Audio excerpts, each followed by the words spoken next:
O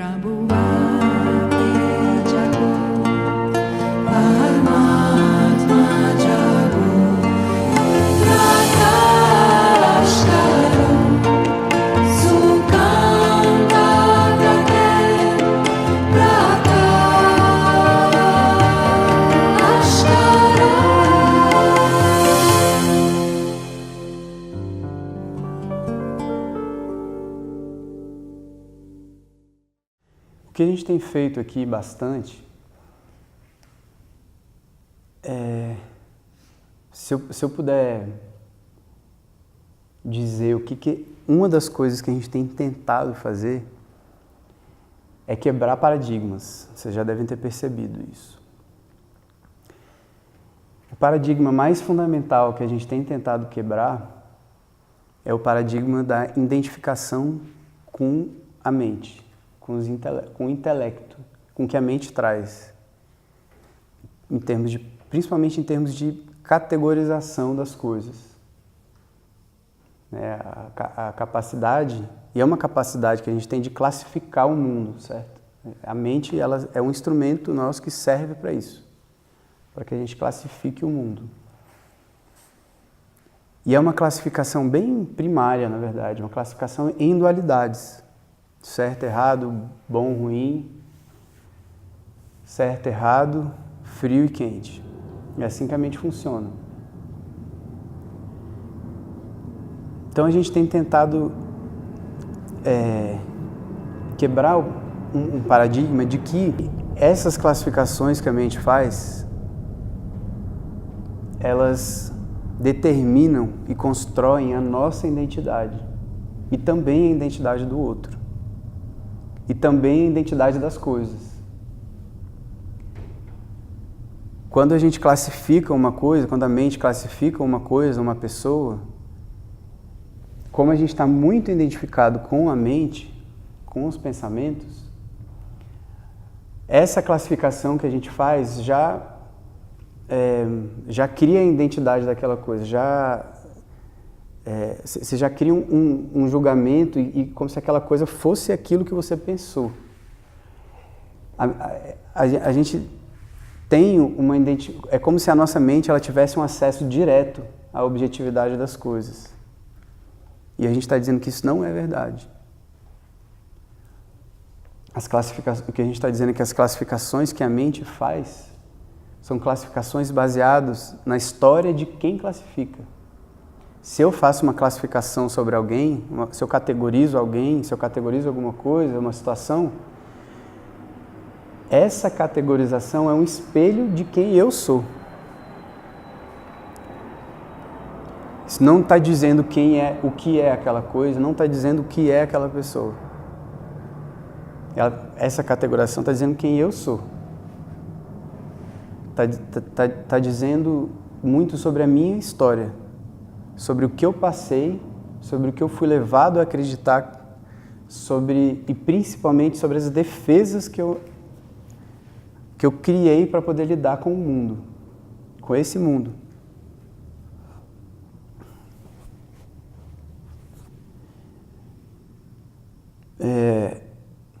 Exatamente por esse motivo, as filosofias orientais, principalmente o budismo zen, talvez, mas todas, eu diria assim, o yoga é assim também.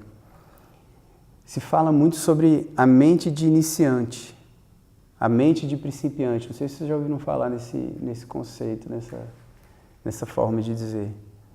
Que para você se conhecer, porque é isso que a espiritualização está sempre buscando, né? Autoconhecimento é quase sinônimo de espiritualização nesse estágio da nossa vida, nesse momento. Para você se conhecer, você precisa de uma mente de iniciante. Basicamente, é uma quebra de paradigmas sobre o que você pensa sobre você mesmo. A consequência disso é você vai quebrar certezas que você tem sobre as coisas e sobre as pessoas. Como a nossa categorização do que está fora é um espelho do que está dentro, as certezas que a gente tem, as categorizações que a gente faz, as classificações que a gente faz, são nossas. E a gente se questionar e a gente se conhecer, a gente está questionando essas categorizações. A gente está questionando o nosso relacionamento com o mundo. E em última análise, já pulando lá para o fim, isso vai trazer a gente em contato com a nossa essência, que é amor. Com a nossa essência que é divina. Quem faz classificações não amorosas é a mente, é o pensamento. Se essa classificação não é amorosa, não parte de uma coisa não violenta, de uma coisa amorosa, se não parte disso, não é você que está fazendo, é a mente. A gente pode, assim, essa mente de principiante, ela é uma estratégia não só espiritual para que a gente cresça e se conheça, é uma estratégia, inclusive, de crescimento intelectual, sabe? Se tem um jeito de você parar de aprender é achar que sabe, concorda? Já sei isso, por que eu vou aprender? Se você chega na escola tendo certeza que você sabe o conteúdo, você vai fechar a sua cabeça e você não vai prestar atenção em mais nada. Quando você chega, assim, eu fiz sociologia na universidade, sou sociólogo. E sociologia é uma disciplina muito de pesquisa, né? Quer dizer que uma parte muito importante da universidade, você passa aprendendo meios de se chegar à objetividade sociológica das coisas. Isso, e a primeira parte disso é você questionar todas as suas certezas. Imagina que você vai para um campo fazer uma pesquisa, tendo certeza de todas as conclusões sobre aquilo. Para quê? Você precisa nem fazer pesquisa, você já sabe tudo, você escreve sobre aquelas certezas que você tem, provavelmente ninguém vai ler, mas... Então você passa uma boa parte da universidade quebrando as suas certezas. Isso é um processo que gera uma crise de identidade. Você chega tendo certeza de várias coisas, né? E aí fala, olha, esquece tudo. Agora você vai arrumar meios, instrumentos, estratégias para acessar mais objetivamente possível certas questões sociais. E vocês já viram, assim, quando vocês passaram por alguma coisa, vocês viram alguma coisa acontecer, você vai contar para alguma pessoa e a pessoa já sabe tudo sobre aquilo, já tem todas as conclusões, já sabe tudo que todo mundo estava sentindo, você tenta explicar, não era bem isso, eu vi acontecer. Não, porque você ainda é ingênuo, você é muito inocente, você não sabe como funcionam as coisas, mas a intenção das pessoas eram essa. E por mais que você tente explicar, por mais que você tente trazer novos elementos, não adianta, a pessoa não vai ser convencida nunca, porque ela já tem certezas sobre aquilo. Aí você, em geral, a gente para, né, de falar, bom, não adianta nada, então deixa para lá. Não é bem isso? Gente, a má notícia é que a gente faz isso principalmente sobre nós mesmos, diariamente. E eu digo isso com tanta certeza porque o mecanismo da mente, ele funciona para controlar o ambiente, para organizar as coisas em volta da gente. A mente, ela precisa controlar. Essa é a principal mentira que a mente te traz, que o ego te traz. É que se você der para o ego e para a mente, a autonomia para fazer as coisas, ele vai controlar, vai evitar problemas, vai evitar sofrimento e ele vai organizar as coisas para você. Para ele ter certeza que você deu para ele essa autonomia, ele mente para você e diz que você é ele. Ele diz para você que você é o seu pensamento. Então, para você não questionar nada, ele chega e fala, olha, isso aqui é você, tá? Esses pensamentos, essas classificações, esses sentimentos, as expectativas, isso é você. Porque aí não tem nenhum espaço para você questionar quando você acredita nisso.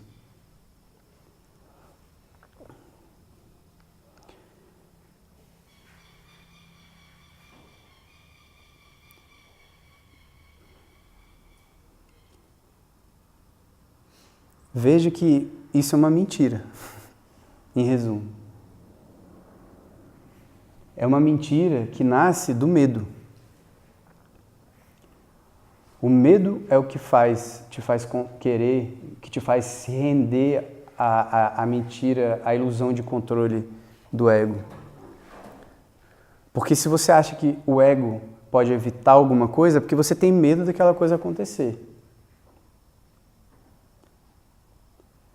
Em geral, isso nasce de feridas abertas, de generalizações de uma dor que aconteceu inicialmente e que você tem medo que aconteça de novo. Você generaliza aquela situação como se aquela situação tivesse sempre o potencial de acontecer de novo.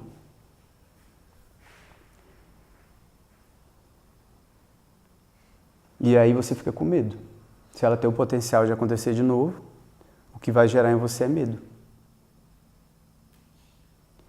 Mas isso tudo é uma mentira.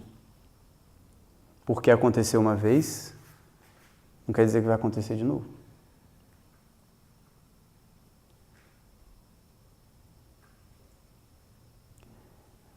E se puder, talvez, quem sabe, acontecer de novo, a maior mentira que o ego te conta é que o medo pode evitar isso de acontecer de novo.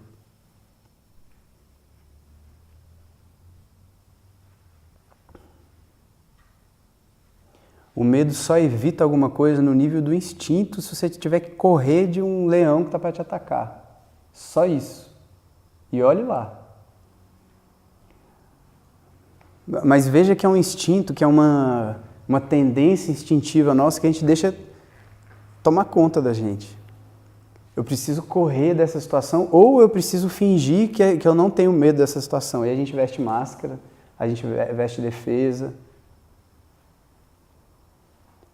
Né? E as defesas e as máscaras, como a gente tem visto, elas precisam de um dispêndio de energia gigantesco para que elas sejam mantidas, porque as máscaras e as defesas não são a sua espontaneidade. Elas são algo que você precisa ficar se vestindo constantemente para fingir que você pode evitar alguma coisa, evitar alguma situação. Para fingir que você tem algum controle.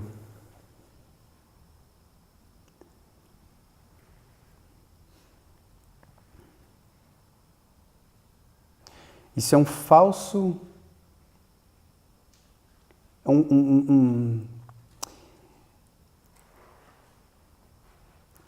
um falso controle mesmo, é uma falsa ideia de que a gente pode controlar o contexto que a gente está, que a gente pode controlar. E veja, olha o que eu estou falando, eu não estou falando só em controlar materialmente as coisas. Essa necessidade, essa falsa sensação de controle que o ego traz para a gente, ela se manifesta muito principalmente nos relacionamentos. Ciúme é uma falsa sensação de controle do que o outro vai fazer, do que o outro vai pensar, do que o outro vai sentir, do que o outro vai querer. Inveja é uma falsa sensação de controle do sucesso, do nível de sucesso que o outro vai ter.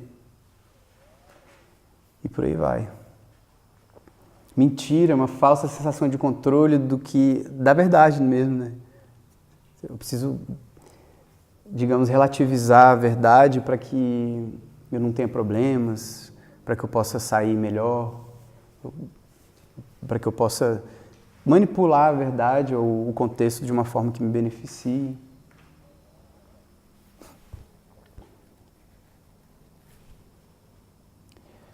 Veja, a gente está falando sobre conceitos prévios gerados pelo medo de que a gente possa talvez sentir aquela dor de novo, sentir desamor de novo. Não se enganem, todo mundo, nesta terra, neste estágio da existência, a não ser que você seja iluminado, tem algum desamor mal resolvido, mal aceito, A criança, isso significa quando eu era criança, quando você era criança, ela tem uma necessidade de amor exclusivo. É uma questão de sobrevivência. A criança precisa ter amor exclusivo, né? Se a mãe negligenciar um pouco esse amor exclusivo, nos primeiros dias, pelo menos, ela morre, a criança. É uma questão de sobrevivência, ela precisa daquilo exclusivamente. Por problemas de falta de consciência espiritual, falta de consciência, falta de autoconhecimento, a gente não tem conseguido criar um ciclo em que as crianças entendam que elas são amor, que a partir de um determinado momento da vida delas, elas não precisam mais de outra pessoa trazendo amor exclusivo para elas, que elas sendo amor, elas podem dividir esse amor, e quanto mais elas dividem esse amor, mais amor elas têm. É isso que a gente é, eu estou meio que definindo quem a gente é. A gente é amor, e o amor ele se alimenta da própria doação dele. É uma fonte inesgotável. Se você trancar esse amor, é igual você trancar uma nascente de um rio. O negócio vai ficar querendo sair e não sai, vai ficar represado. Não é isso que tem acontecido com a gente? Pense assim, nas suas próximas meditações, veja, tente entrar em contato com a quantidade de amor represado que você tem. Que é represado por essas defesas, por esses medos. Coloca uma cunha nesse fluxo de amor. E essa água que queria passar, ele continua girando, né? Porque a gente não tem como parar de sentir amor, que é o que a gente é. E aí ele transborda.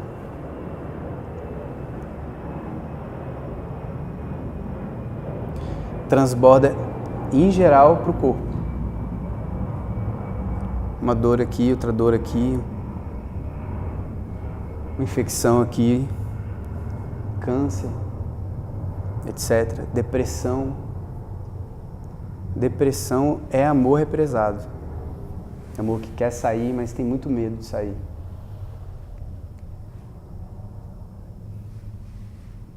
Então, assim, essa dor inicial de que eu falei, que todo mundo tem, esse desamor inicial que todo mundo tem, é esse desejo de amor exclusivo que a criança tem, e a gente não aprende a lidar com isso.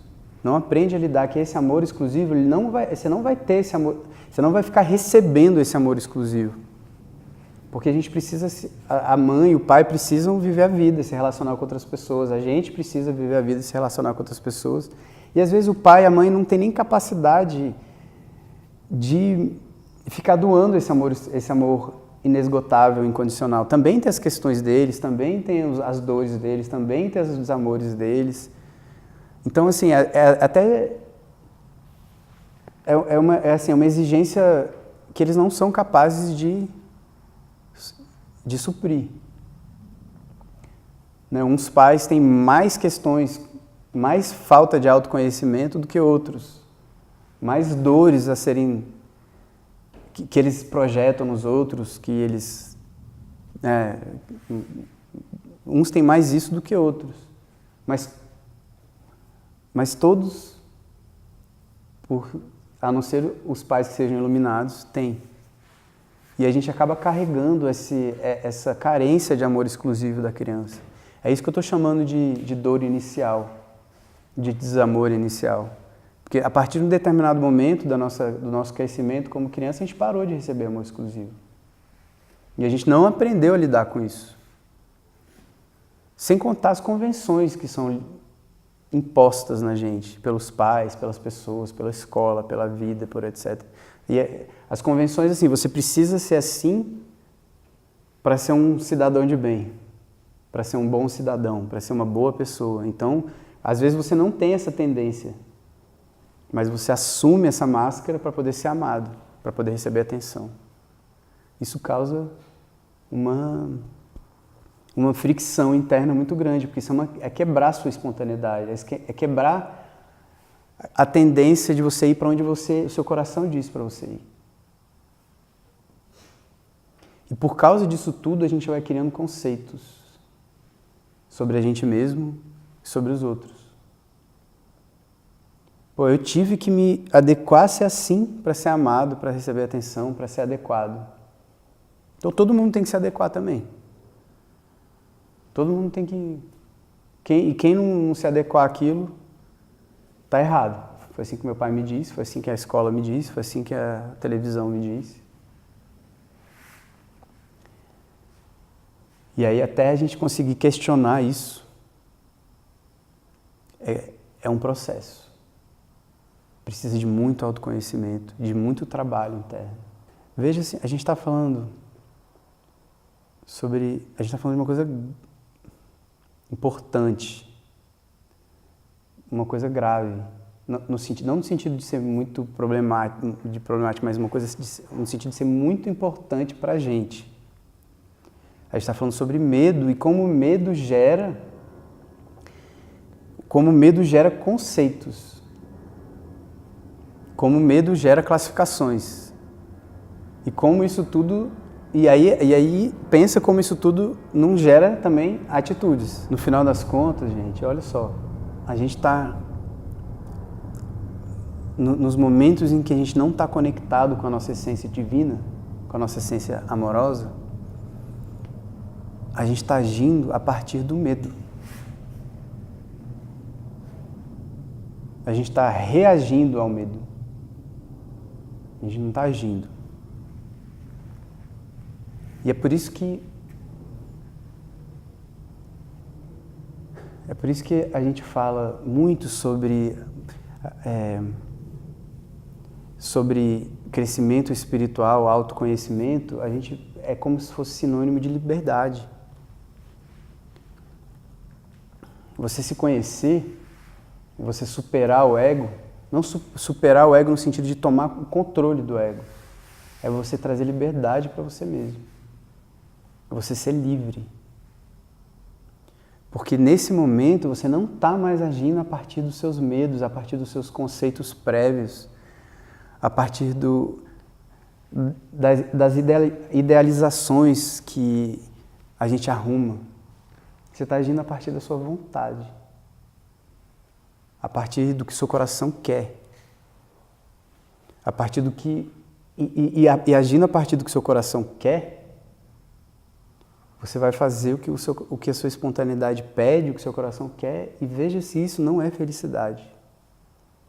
Você está no lugar que o seu coração quer, e não no lugar que os seus conceitos prévios, seus preconceitos, que as convenções do mundo, que as exigências dos outros querem.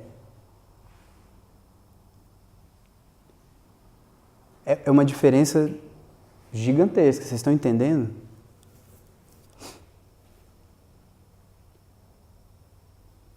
Aprender a ouvir o coração, cara, é uma ciência, é uma arte. Uma ciência não, é uma arte. Aprender a ouvir o coração é muito difícil. Porque a gente tem muitas camadas de preconceitos. O Prembaba chama isso de sistemas de crenças. A gente tem muitas camadas. E o ego é baseado nesses sistemas de crenças. Em ideias prévias, em conceitos prévios, em arquétipos, para usar o conceito do Jung. Em coisas que são oferecidas para você e a gente acaba aceitando por medo. E pensa bem, olha só como, veja com o que eu estou dizendo. No momento em que você questiona o sistema de crenças, que você questiona os seus preconceitos, questiona as convenções que você acabou aceitando, veja se o primeiro sentimento que não aparece é medo. Eu estou fazendo uma coisa na vida que eu fui levado a fazer pelos sistemas de crença. Eu estou falando que todo mundo faz só o que ele foi levado a fazer. Eu estou dizendo que muitas pessoas. No momento em que você questiona isso, veja se o que vem não é medo. Será que eu estou fazendo a coisa que o meu coração quer? Eu imagino que na hora vai vir um medo. E você já começa, nossa, mas se eu mudar, se eu largar isso, aquilo, o dinheiro vai faltar. aí a história vai sendo criada, que é assim que a mente funciona, né? A mente parte de uma classificação e cria uma história baseada nessa classificação. A classificação, nesse exemplo que eu dei, uma das classificações que eu dei é que é muito perigoso você questionar o seu sistema de crenças, você questionar os seus preconceitos. Gente, olha só como isso tem tudo a ver com a ahimsa, com a não violência.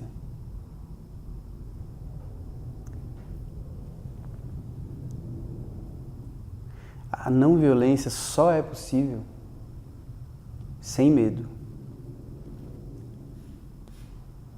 Só é possível com confiança. O medo, ele necessariamente vai gerar violência. Vai gerar ataque, vai gerar agressividade. O medo precisa se defender. A essência do medo é essa, ela precisa se defender. A não violência, ela precisa de uma confiança. Não é confiança de que você não vai ser atacado, mas a confiança de que você não vai atacar. É a confiança de que as suas defesas não vão ser ativadas. Fez sentido isso? O medo ele é ativado, né? Por conta daquela questão, aquela ferida inicial, aquele desamor inicial. E as defesas são ativadas a partir desse medo. As defesas sendo ativadas, você precisa se defender. E a maioria das vezes a gente se defende atacando. E na maioria das vezes acho que a gente ataca a gente mesmo, né? Assim, esse ataque, essa defesa é uma briga nossa com a gente mesmo. Assim, sempre. Você tá falando, eu não tô nem pensando no outro, eu tô pensando no que eu faço de violência comigo. Não, mas é sempre você com você mesmo. Sempre. O outro, ele é sempre uma projeção. Primeiro que é uma projeção da mente, o outro não existe. O outro é amor, igual você é amor. Então a gente é uma coisa só. Atacar o outro é atacar você mesmo. E a sua defesa ser ativada e você reagir a partir dela, é um relacionamento seu com você mesmo. É você se atacar de fato. É você atacar o seu medo. É você querer reprimir o seu medo. É querer negar o seu medo. Eu não tenho medo não, eu vou pra cima. Eu não levo desaforo pra casa não. Você está atacando o seu... Olha só o que eu estou falando. Foi muito bom você ter trazido isso. Você tá atacando o seu medo, você tá atacando a sua defesa. Não, mas quando eu falei do outro, não é nessa coisa assim, quando eu levo desaforo pra casa. É muito a questão, você falou da parte profissional, né? Tipo assim, eu preciso fazer uma mudança na minha vida, X. Aí gera o medo da mudança, aí você começa a se violentar, porque as convenções sociais pedem pra você agir daquela forma, você acredita daquela forma, você foi ensinado daquela forma, e tudo que sai disso pode virar um problema pra você. Então vem esse ataque interno de eu vou viver nessa zona de conforto e vou me violentar o resto da vida porque isso é o certo a fazer. Não, entendi agora o que você quer dizer. Mas é exatamente isso também. É violar o seu propósito. Exatamente. Violar o seu dharma. É violar o seu coração. É basicamente isso. Não é menos do que isso. Qual é o caminho? Ótima pergunta. Quero saber também. Brincadeira. Olha, eu vou acabar que vou dar uma resposta que ela é basicamente universal. Acaba dando essa resposta para muita coisa.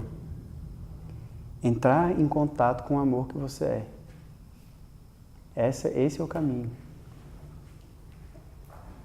Assim, eu sei que pode parecer muito metafísico isso, mas não tem nada de metafísico. É uma experiência que a gente já passou algumas vezes já na vida. Quem tem filho sabe disso melhor do que qualquer um. Entrar em contato com o amor que você sente pelo seu filho, imagino que a única coisa que exista naquele momento é o amor. O estar junto de uma pessoa que você ama de fato, ou estar em um momento de alegria verdadeira, que não existe ontem, amanhã, não existe Só existe agora. É isso que eu estou querendo dizer. Se a gente conseguir estender esses momentos em termos de quantidade, a gente vai achar a resposta para tudo. E a principal resposta que a gente vai arrumar, que a gente vai ter certeza, é que está tudo certo. Está tudo nos seus devidos lugares. Que a inteligência universal, que a inteligência do amor, ela sabe onde ela coloca as coisas. E que a nossa mentira de controle, essa não sabe. A gente entrega. É isso. Confiar. É isso, a gente tem repetido isso constantemente, que amor é confiança. É isso. Não é violência, é confiança. Confiança nisso, de que está tudo certo. De que não importa o que acontecer, a gente vai estar no nosso eixo, no nosso propósito. E o que vem faz parte desse propósito. Porque, sabe aquela coisa, você está andando aqui num caminho, você está feliz com ele, acontece alguma coisa que você classifica como errado, nossa, deu errado, não deu certo. Aí você é obrigado a mudar de caminho, mas quando você muda de caminho, esse caminho aqui é muito melhor do que aquele. Sabe aquela coisa de que a males de que vem para bem? Quais são os outros? Tem outros, né, ditados que falam isso. Isso, exatamente. Deus escreve certo por linhas tortas. Olha só, a sabedoria popular sabe muito bem disso que eu estou falando. Mas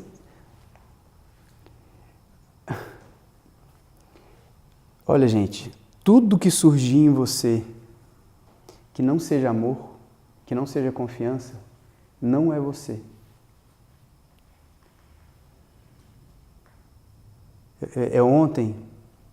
Anteontem eu estava conversando com o Prembaba. E no meio da conversa surgiu isso. Eu falei para ele, Guruji, acabou de surgir uma coisa na minha cabeça quando você falou tal coisa. Quer dizer que tudo que não é a gente, tudo que não é amor, não é a gente. Ele falou, perfeito.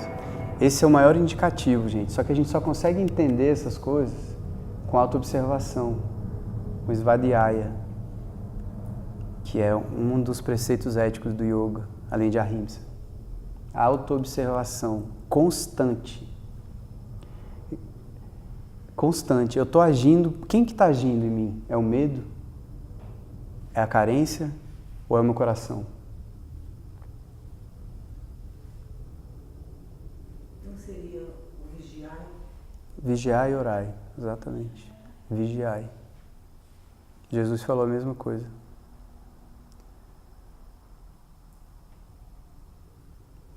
Não se observar é entregar para o ego, entregar para o medo, entregar para a carência, entregar para tudo que não é você o controle da sua vida. Entregar a sua liberdade. É basicamente isso.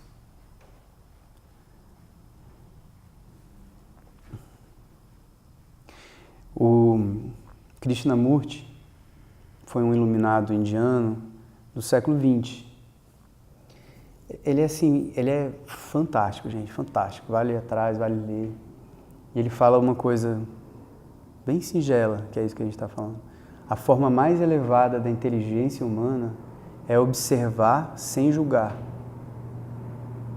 Só que é observar você mesmo. Isso sim, é colocar o seu espírito, a sua espiritualidade para funcionar. Sabe, bota a sua cabeça para funcionar, bota o seu espírito para funcionar. É se observar sem julgar. É observar o que está acontecendo. É exatamente isso que a gente tentou fazer na meditação de hoje, que a gente tenta fazer na meditação. Se coloque na postura de observador, de testemunha. Eu estou falando o seguinte para você, você não vai parar de pensar, você não vai parar de sentir, mas não julgue o julgamento. Só observe, deixe acontecer, deixa passar na sua frente.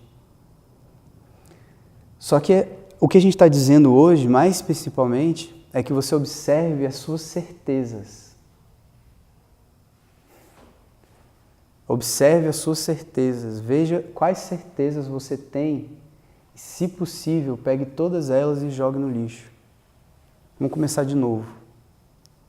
As suas certezas têm te trazido para um ponto de felicidade plena, de 90% do seu tempo, pelo menos, você está se sentindo pleno, feliz, alegre, amoroso? Se não, pegue as suas certezas e jogue no lixo. Por exemplo, você fala de Krishnamurti, não? Sim.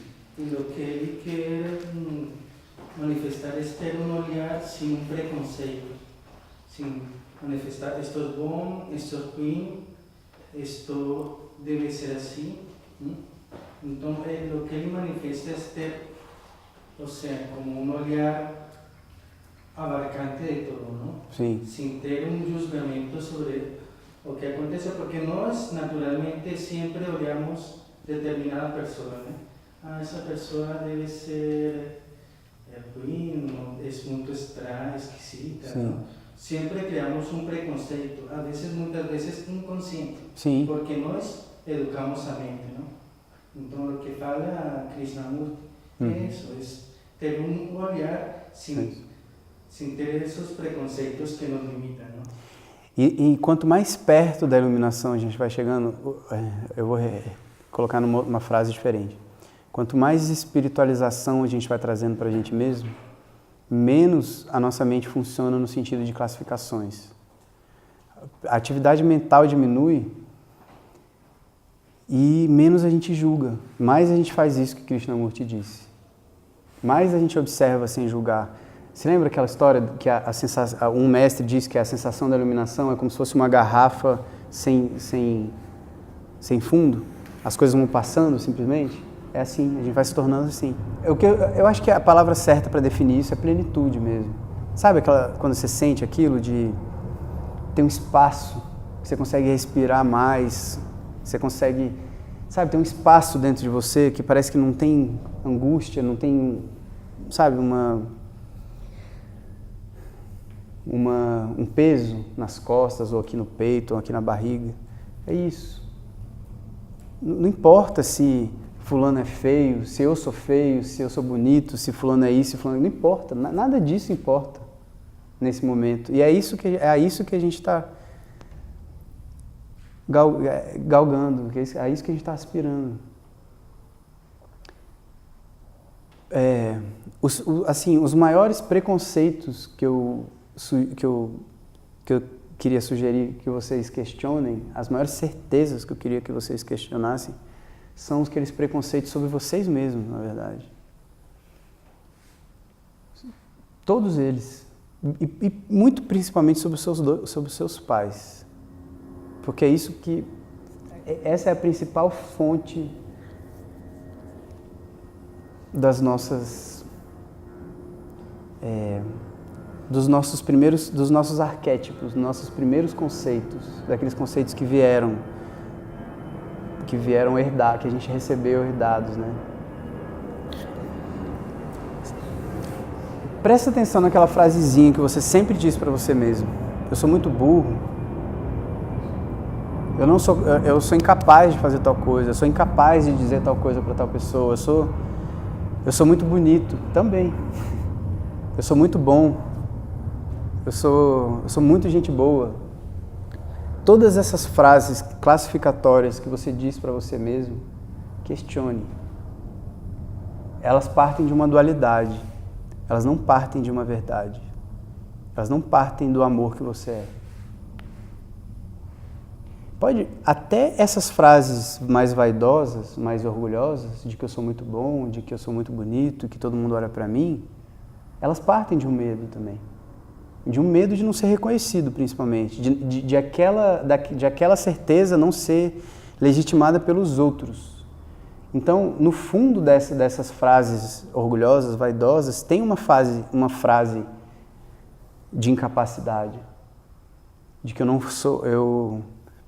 ou eu sou feio mesmo. Só que, na verdade, essa frase se transforma em eu sou bonito, né? Tá fazendo sentido? A mente funciona assim, muito paradoxalmente, para evitar sofrimento. Às vezes você se sentir feio te traz sofrimento, então a mente precisa te fazer bonito. Aí às vezes te faz ficar obcecada por ser bonito, né? De ir para academia todo dia, de fazer dieta todo dia, de fazer plástica, de cuidar, etc. Se torna uma obsessão por conta desse medo. Se torna a atitude de ir atrás disso, de ir atrás da beleza incansavelmente, não é uma escolha, não é uma opção que nasce da sua verdade. É uma reação que nasce do seu medo. Eu estou usando isso como exemplo. E estou dizendo das atitudes que a gente toma inconscientemente. Às vezes de uma atitude obsessiva, que é o caso. Ou seja, não estou querendo dizer que é ruim estar, né, arrumado ou se sentir bonito. Veja que, no fundo do que eu estou dizendo, tem uma outra quebra de paradigma. O paradigma atual nosso é aquele de que a mente, a capacidade de julgamento, o intelecto é a nossa principal faculdade. É a nossa principal, é o nosso instrumento principal.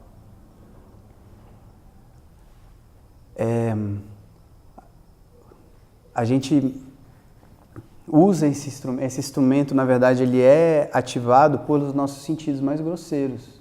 Vocês concordam? Visão, tato, audição, etc. A quebra de paradigma de que eu estou falando é para a gente ativar outros sentidos. Principalmente o sentido do coração, do sentimento, da experiência do sentimento. Falta vocabulário, falta português. Sair um pouco da mente, sair um pouco do intelecto, usar o intelecto, mas sair um pouco dele. Parar de acreditar em tudo que sua mente te diz.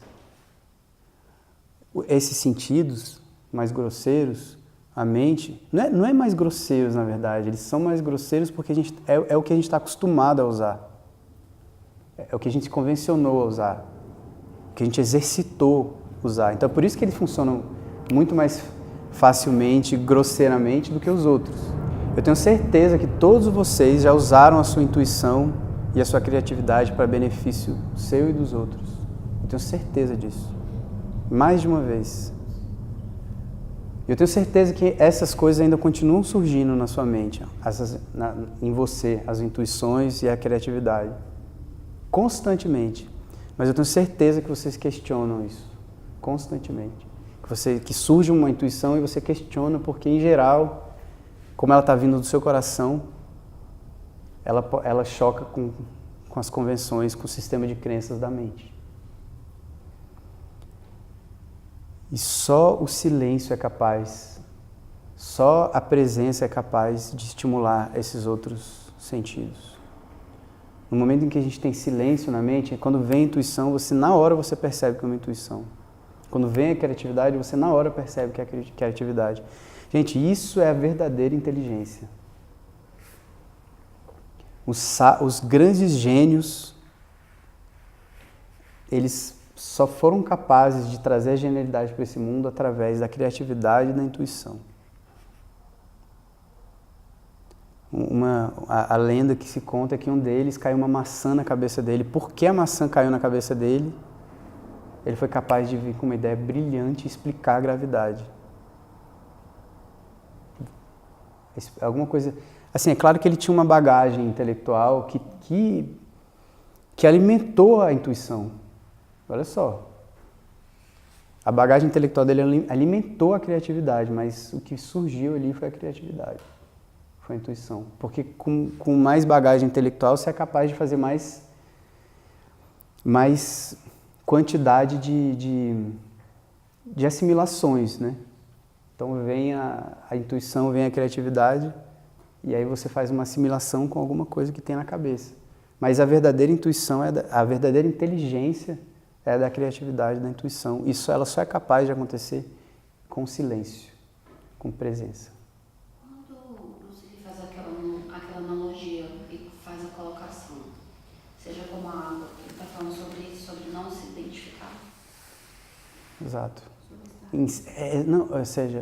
Não, olha, é exatamente o que a gente está falando.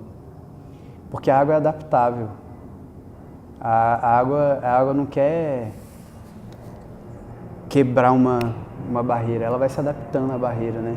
Ela vai passando, ela se adapta ao pote, ela se adapta ao copo. Ela é maleável. O medo não é. O medo precisa de certezas para que ele se sinta minimamente seguro. A minha pergunta é porque eu já vivi uma situação de muito medo no ambiente de trabalho, no corpo, ele enrijeceu. Mesmo Sim. fazendo yoga, mesmo Sim. praticando tudo. Então, por isso que eu estou perguntando isso, né? Claro, Porque, é. assim, acho que quando a gente está em presença e consigo, em amor, que seriam, né, sinônimos, traria essa paz, né? Essa não violência e essa leveza para o corpo. Né? Exatamente. Exatamente. O que traz leveza para o corpo é o silêncio, é a presença. Você estar presente aqui e agora. Difícil, mas possível. O medo, ele trabalha, o medo e o ego, que o medo é talvez a principal base do ego, né? Eles não trabalham no presente, trabalham no passado ou no futuro. E, por exemplo, o exemplo que você deu, quando você sente um medo que você enrijece, você está se preparando, esse enrijecimento, essa tensão, é uma preparação para algo que vai vir no futuro. Né? O seu corpo ele vai reagir dessa forma. Eu preciso me preparar aqui para... O estresse não causa isso?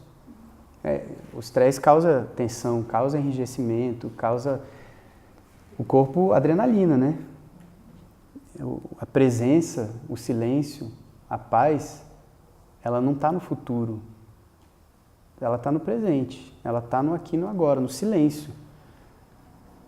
Eu não consigo ver um instrumento, uma ferramenta melhor para trazer a gente para isso, para exercitar isso, do que a meditação. Não consigo ver. Certamente existe, mas eu não consigo ver. A meditação, a meditação é o exercício da presença, de estar aqui e agora. O pensamento, quando você está meditando, quando ele vem, ele não está no aqui e no agora. Ele está lá na sua casa, lá no outro país, lá no futuro, lá no passado.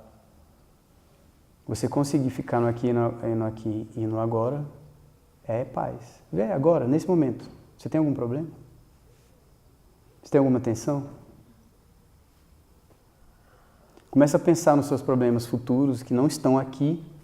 Pode começar a vir uma certa tensão, uma certa ansiedade, uma certa preocupação, um certo ressentimento.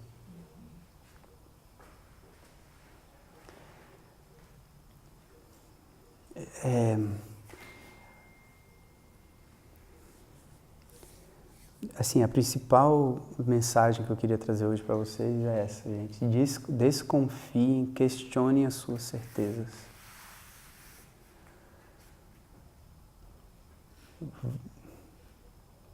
Traga a mente para aqui e para agora, que é a mente de iniciante. A mente de iniciante está no aqui e no agora. Você conseguir observar no aqui e no agora, você vai observar sem julgar. Porque para julgar você precisa da sua bagagem, da sua história. E para observar, não. Para observar, você só precisa de presença. Tenho certeza que você vai aprender muito mais, assim. Você vai crescer muito mais, assim. Que você vai ser capaz de compreender as pessoas assim. A incompreensão, ela é causada por uma certeza que você tem sobre aquela situação, sobre aquela pessoa. Você só é capaz de compreender, de aceitar as pessoas como elas são e se aceitar se você for capaz de jogar fora as certezas que você tem sobre as coisas e sobre você mesmo. Veja, isso que eu estou falando é um passo muito importante para a espiritualização. Tem um determinado momento em que você consegue... O primeiro passo é você se conhecer e tomar consciência daquelas coisas ainda que você precisa trabalhar, aquelas coisas que ainda te trazem angústia. Esse é o primeiro passo. Você reconheceu. O segundo passo é aceitar. Aceitar que essa sua história te trouxe até aqui. Aceitar que tudo que aconteceu foi o jogo da vida te trazendo de volta para o seu Dharma, te trazendo de volta para o seu propósito, te trazendo de volta para o amor que você é. Só que só é possível aceitar se a gente jogar as certezas no lixo. Os preconceitos que a gente tem sobre a gente mesmo, os sistemas de crença que a gente aceitou, que nos foi imposto, é pegar tudo isso e, no mínimo, colocar ele à distância. E você usar quando você precisar. Mas no momento, enquanto a gente se identificar com esse sistema de crenças, com esses medos, com essas certezas, a gente não vai conseguir se entregar para o amor que a gente é. E é isso que a gente quer. Porque eu não vejo outro caminho para uma felicidade, uma alegria duradoura, verdadeira, ou seja, verdadeira, se não for a lembrança de quem a gente é, se conectando com o amor que a gente é.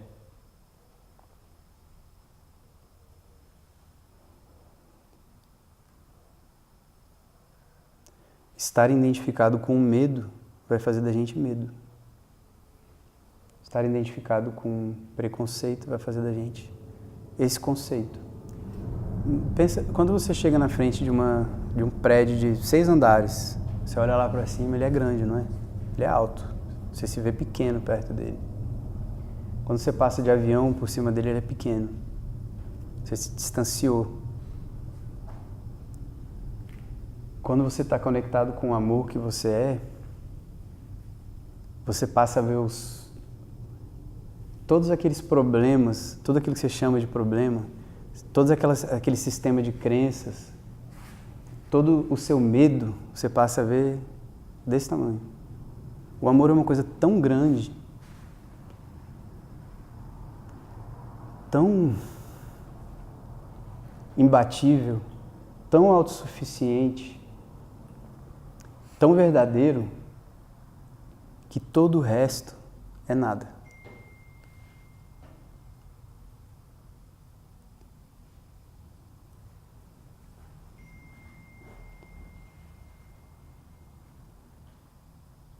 A mentira, gente, diante da verdade, é nada. É simplesmente isso. E o que não é amor é mentira. O amor é a verdade.